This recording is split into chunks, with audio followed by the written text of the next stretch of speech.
So, delegate of the Soviet Union, what answer do you have to the allegation that you are not here in Afghanistan for peace but for your own geopolitical aims and furtherance of cynical objectives instead of peace?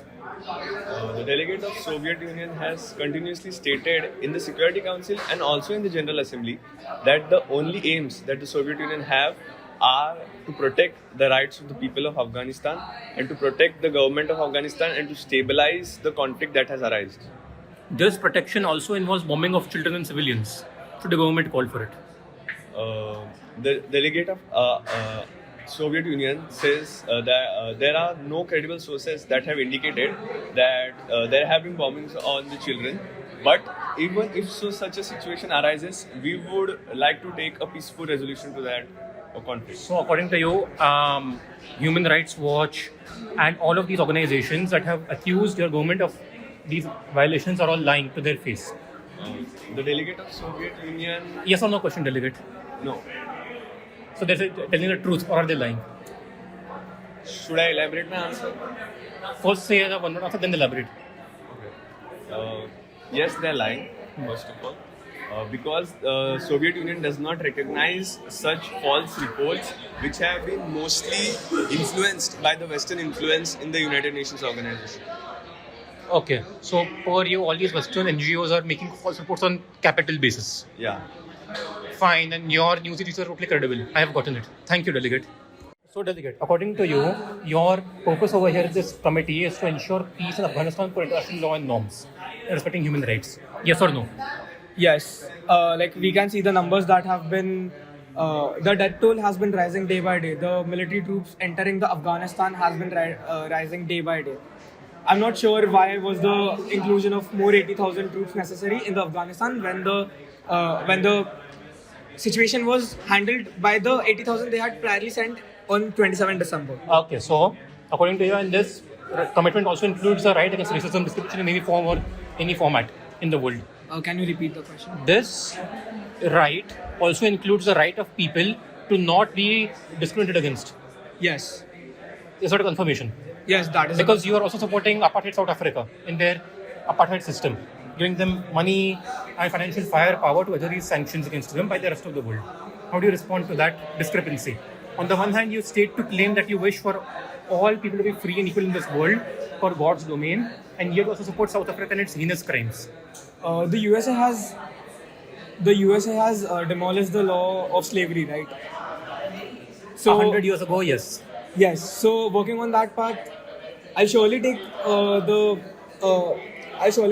the reporter's advice very thoroughly, and I'll make sure what we can do in the South African case. But right now, what is happening in Afghanistan, it's wrong.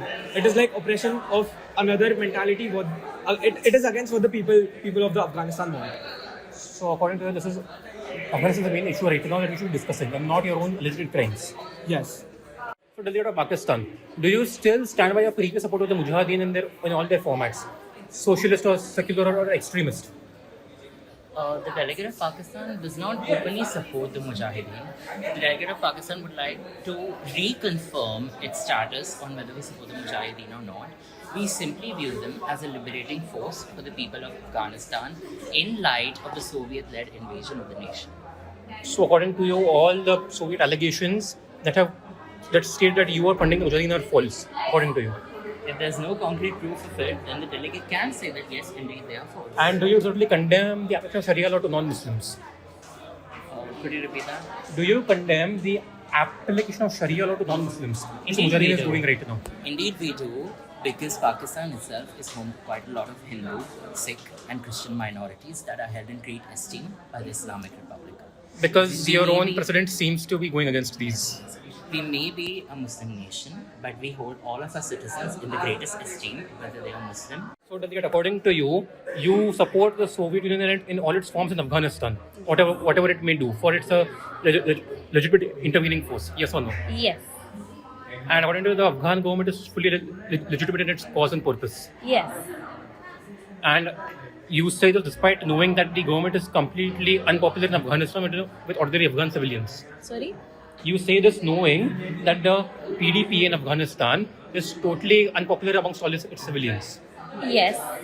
Can I justify? Yes, you can justify.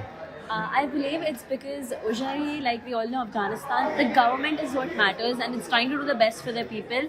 Even though some of Afghanistan's beliefs were against the government's beliefs were against the people. I believe that the current government that has been established will work better and strive better for the people. So, according to you, it is in the best interest of Afghanistan for its government to bomb its civilians? Yes or no? No, Because that's what they've been doing. that is not what has been happening. Okay, fine, understood. Thanks. So, what is your stance on this Afghanistan war and invasion? My stance as a delegate of Australia is that I firmly condemn the invasion of Afghanistan by the Soviet Union. I feel this is an act of war by the Soviet Union indirectly towards the United States. Placing heavy military in Central Asia can be considered as a direct action of war. And you believe that Yes. the Soviets are violating Afghan citizens' rights and duties No, I don't believe. I feel like the Afghanistan government is at fault here for asking for violating their rights. for violating their rights and asking a foreign country to place military troops and helping them to aid. And I also feel that the Soviet Union has equally used this opportunity so as to attack the US. How do you react to the fact that your own country is oppressing its own population of indigenous Aborigines? Could you repeat? How do you react to the fact that while trying out operation in Afghanistan, your own country is oppressing your own population of Aboriginals in your country? And I would not like to comment on that. Thank you. So, Delegate, let us clarify once and for all what your stance in this war is. Is it Yes. pro-Soviet, anti-Soviet, or neutral? I don't think the dichotomy is very legit. We believe that we stand with the Afghan people.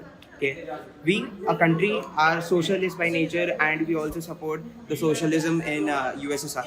Okay, but our last and vested interest is in the welfare of Afghan people, and the imperialist branding Soviet troops deployed into Afghanistan as invasion of Afghanistan is truly and solely wrong. It is actually based on the Treaty of Friendship and Good Neighborliness that these troops were employed, and they might retrieve them if it is the consent of the current president, that is Abdul Qadir. So, according to you, the Soviets bombing children in Afghanistan is justified per international law and the treaty? Yes or no? We would not like to comment on that.